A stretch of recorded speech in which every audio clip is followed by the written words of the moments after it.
Hello aspirants, I welcome you all on Helios platform again on one shot GK series।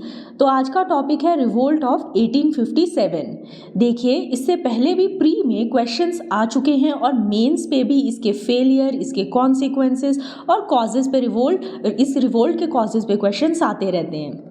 तो होता ये है कि it was the first expression of organised resistance against the East India Company, जिस समय Lord Canning was the governor general of India. आज जो हम डिस्कस करने वाले हैं मेनली वो एरियाज आपके रहेंगे कि सेंटर ऑफ रिवोल्ट कहाँ थे, उनके लीडर्स कौन थे और कौन ऐसे ब्रिटिश ऑफिशियल्स थे जिन्होंने सप्रेस किया था वो रिवोल्ट उन रिस्पेक्टिव जगहों पर।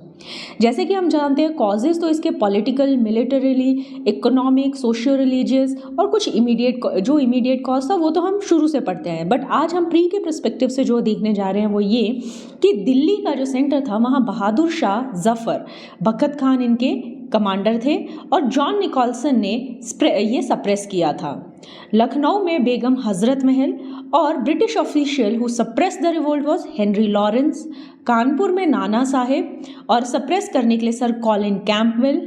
झांसी एंड ग्वालियर में रानी लक्ष्मीबाई एंड तांत्या टोपे, यहाँ पर जनरल ह्यू रॉज ने सप्रेस किया था रिवोल्ट। बरेली में खान बहादुर खान और sir Colin Campbell British official. Bihar में कुंवर सिंह और इन्हें सप्रेस किया था विलियम टाइलर ने। इलाहाबाद और बनारस वाले एरिया में मौलवी लियाकत अली और इन्हें सप्रेस किया था कर्नल ऑलकॉट ने।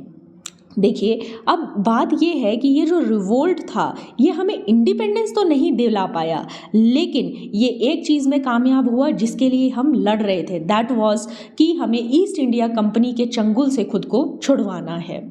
जिसमें हम रिवोल्ट को ये भी नहीं बोल सकते it was a complete success, ना ही हम ये बोल सकते हैं कि ये कंप्लीट एक फेलियर था। बट हाँ, इसने अंग्रेज़ों के दांतों चले चने ज़रूर चपवा दिए थे, ये बात पक्की है। और अंग्रेज़ अब अलर्ट हो गए थे कि मनमानी तो नहीं चलेगी, कुछ तो ऐसा करना पड़ेगा जिससे हम इंडियंस को अपने हिसाब से चला भी सकें, इंडिया को एक्सप्लॉइट भी कर सकें, बट अपनी नीतियाँ बदलनी पड़ेंगी। इसी के तहत अब जब ये रिवोल्ट सप्रेस कर दिया जाता है तो ईस्ट इंडिया कंपनी के हाथ से रूल छीन लिया जाता है और डायरेक्ट ब्रिटिश क्राउन के हाथ में रूल चला जाता है। इसी के ऊपर कुछ बुक्स भी लिखी गई हैं, जैसे Indian war of independence by Veer Savarkar, rebellion 1857, a symposium by Purnachand Joshi, great mutiny by Christopher Hibbert ने लिखी थी ये, the great mutiny of 1857 by George Bruce Malleson. तो ये आप याद कर सकते हैं फॉर योर प्री प्रेपरेशन। इसकी पीपीटीज आपको टेलीग्राम चैनल पे हमारे मिल जाएंगी। डेली ही ऐसी इन्फॉर्मेशन के लिए जो आपके एग्जाम में मदद करें हमारे साथ जुड़े रहिए। Thank you all.